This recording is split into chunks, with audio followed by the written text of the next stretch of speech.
Halo anak-anak, selamat pagi. Apa kabarnya pada pagi hari ini? Semoga kita semua tetap selalu sehat dan tetap selalu bersemangat untuk belajar.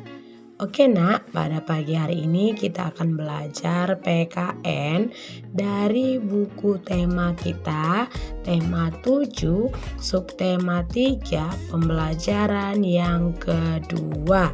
Ya, jangan lupa dipersiapkan segala buku dan alat tulisnya. Dan ingat untuk berdoa terlebih dahulu sebelum belajar dan mencuci tangan. Oke anak-anak, selamat belajar dan tetap lakukan yang terbaik dan salam sehat untuk kita semua. Semangat! Kita belajar dari buku tema halaman 129 ya. Mari kita baca teks berikut ini. Udin membaca buku tentang komunikasi. Selesai membaca, Udin menceritakan isi buku kepada Edo dan Beni. Lalu, setelah bercerita, mereka berdiskusi tentang isi buku. Diskusi adalah salah satu contoh bentuk komunikasi. Beni memberikan pendapat dengan santun tentang alat komunikasi sederhana yang masih dapat dipakai hingga saat ini. Edo menanggapi dengan penuh semangat. Udin menjadi pendengar yang baik sambil sesekali memberikan tanggapan. Gaya Udin, Beni, dan Edo saat melakukan diskusi berbeda-beda. Namun, mereka tetap dapat berdiskusi dengan baik. Hal tersebut terjadi karena sifat tiap orang pasti berbeda. Setiap orang memiliki sifat yang berbeda-beda. Ada yang pendiam dan pemalu, ada juga yang memiliki sifat ramah dan mudah bergaul. Sifat termasuk salah satu bentuk keberagaman. Sifat yang kita miliki itu yang berbeda dengan orang lain tentu berbeda ya. Itu termasuk salah satu bentuk keberagaman. Berikut beberapa contoh sifat beserta ciri-cirinya. Nah, di sini ada jenis sifatnya sopan. Maka ciri-ciri orang yang sopan itu bagaimana? Dapat menghormati setiap orang.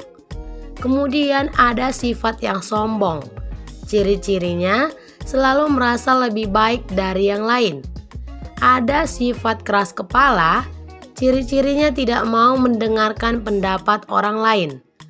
Ada sifat rendah hati. Ciri-cirinya selalu menghargai orang lain. Dan ada sifat humoris, maka ciri-cirinya senang membuat suasana riang dan penuh tawa. Ya nak, inilah nak contoh sifat yang dimiliki setiap orang dan ciri-cirinya. Ya, selain sifat-sifat di atas, masih banyak lagi sifat lainnya.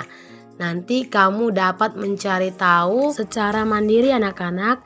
Nanti kamu bisa mengamatinya lewat sifat-sifat dari teman bermainmu, teman di rumah, ataupun teman di sekolah. Juga bisa ya nak ya, contohnya sifatnya pemalu tadi ya, kemudian pemalas, ataupun optimis dan rendah hati. Bisa kamu buat seperti itu ya nak ya.